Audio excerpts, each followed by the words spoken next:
What's going on, my fellow NASCAR peeps, and welcome to another episode of 3 Wide, another review of the race episode. And today we had both Xfinity and Cup racing at Homestead Miami, the second Xfinity race of the weekend and the first Cup race, and only Cup race. Sorry. So great races, both of them.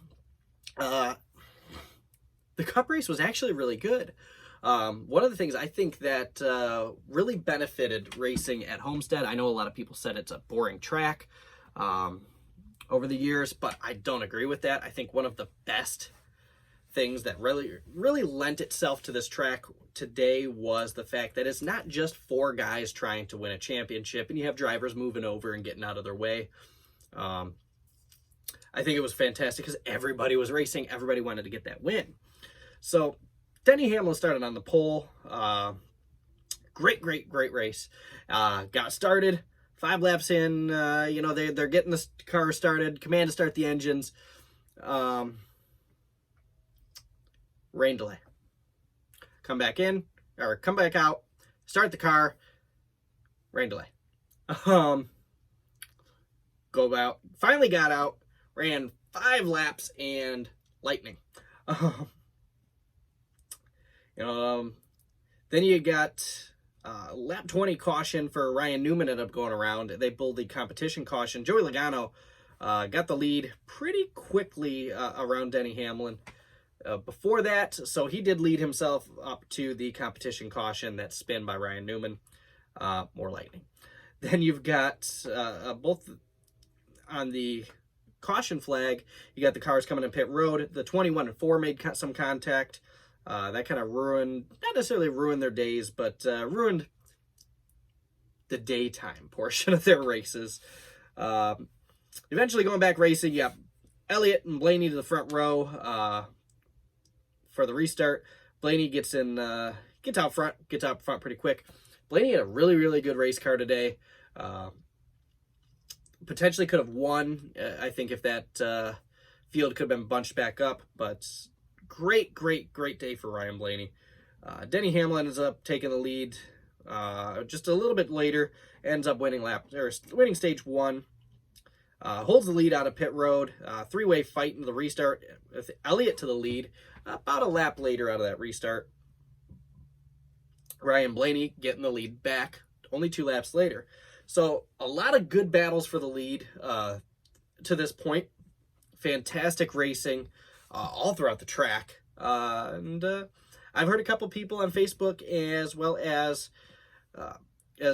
on here with YouTube, people saying it was a boring race. It was not a boring race by any means or any standards. I don't know how anyone could say it was boring. But Ryan Blaney ends up to the pits after Hamlin comes in second.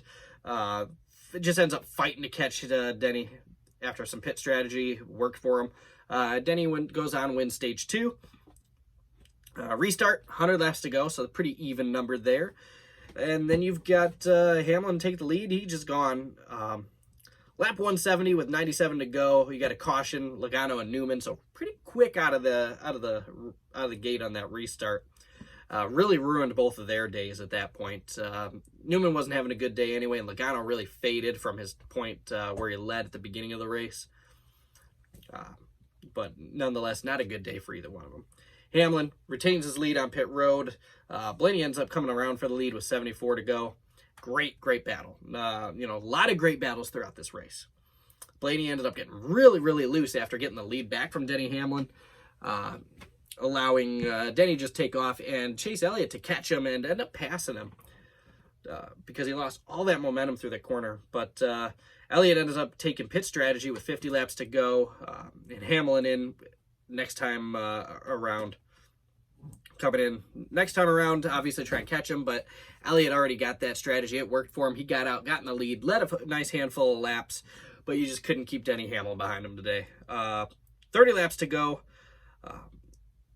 Logano trying to keep from going 2 laps down. He was already a lap down, trying to keep going 2 laps down. He ended up getting in the way of both Denny Hamlin and Chase Elliott, really fighting Elliott. You could kind of see throughout the day that it was maybe not necessarily payback from Bristol, but he made it difficult for everybody there. Really allowed Blaney and Tyler Reddick to catch up, but Hamlin ends up getting by him by Elliott for the lead.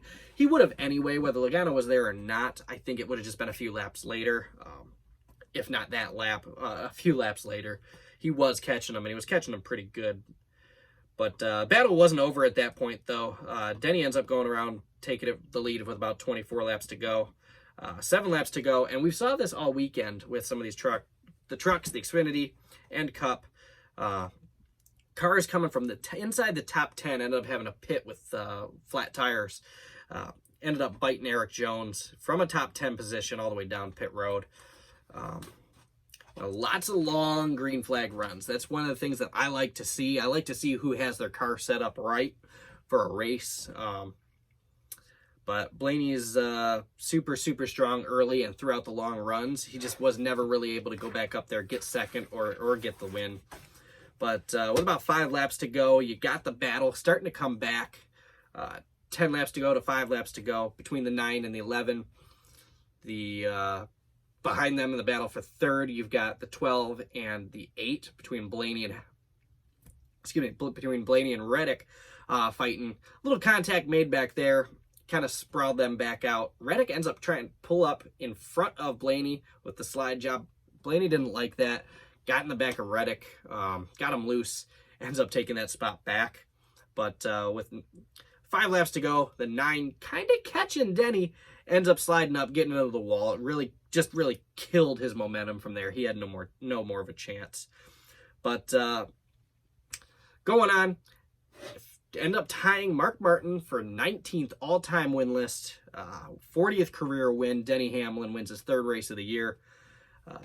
So congratulations to Denny Hamlin. One stat that I definitely noticed that some other people might not have, 40 wins, both tied for 19, between Mark Martin and Denny Hamlin. Neither one of them have a championship, or had up to this point, at least for Denny. But obviously Mark Martin retired without getting a championship. Really sucks for him. I'm a huge Mark Martin fan. I really, really am. In fact, I got one of his cars sitting right here, honoring our hero's car, or honoring our soldier's car. Really unique piece. I love that car, the patriotic Ryan Newman. If anybody sees this video, you want it, I've got all 4 cars, and I'll do a hell of a deal for you too. But anyway, so 40th win of his career, ties Mark Martin. He's going to go on to win more races. If Denny Hamlin never wins another race, I'm going to be blatantly astonished. But anyways, so the final running order of that race, Denny Hamlin first, Chase Elliott second, Ryan Blaney third. He maintained third. Tyler Reddick gets his first career top 5 in the Cup Series with a 4th place finish. Eric Almirola, this one I was really, really impressed with. Eric Almirola pulled off a 5th place finish. First top 5 in a long time. And he was up there in that position, the top 5, top 10 all day long. So good for him. And he was actually the only Stewart-Haas race driver that had anything to say about that race, anything to do at all. He's the only one you really got his name in your mouth. Harvick, after his damage, ends up going in and pitting a few laps, not too many laps to go left in the race, so he got it out of the contention. But nonetheless, a fantastic showing for Almirola. Kyle Busch ends up finishing 6th. Austin Dillon, 7th. So congratulations to Austin on your new kid. Welcome to parenthood, man. I love my daughter. It's probably one of my biggest joys of my life. Christopher Bell, 8th, gets his top 10. William Byron, 9th, and Brad Keselowski, 10th. Coming up to do his little burnout over the radio. You get championship winning performance tonight over the radio for Denny Hamlin. And he's had some championship contending speed all year, beginning of the year, I should say. Fantastic running, and he just absolutely dominated that race. But as you guys know, I love having the line of the race. So with that being said, line of the race was Chase Elliott, is about a chicken wings width from the wall. They're watching Chase Elliott come around the corner. I mean, no joke. I mean, he's about yay far away. And of course, being a Hooters car, if he wins, you get the 10 free wings. So that's where they came out with that reference. But either way, really funny. My second pick for the win, Denny Hamlin ended up getting it. Kyle Busch was my first pick, Denny Hamlin second, and Kevin Harvick third. Neither one of them were really in contention outside of Denny, who obviously pulled it off in dominant fashion. But anyway, thanks for watching the video. I kind of sped through that for you. It's late at night, and thanks for watching. Please subscribe if you haven't already. Please hit the like button and click the bell icon. Gives you the notifications about the new videos. I'm going to do an intro video for the channel here shortly. Why I haven't done that already is beyond me. But anyways, thanks for watching, guys. If you see anything you like on the table over here, it's all for sale. And I got some pretty good deals going on as well. Thanks for watching. Have a great rest of your night.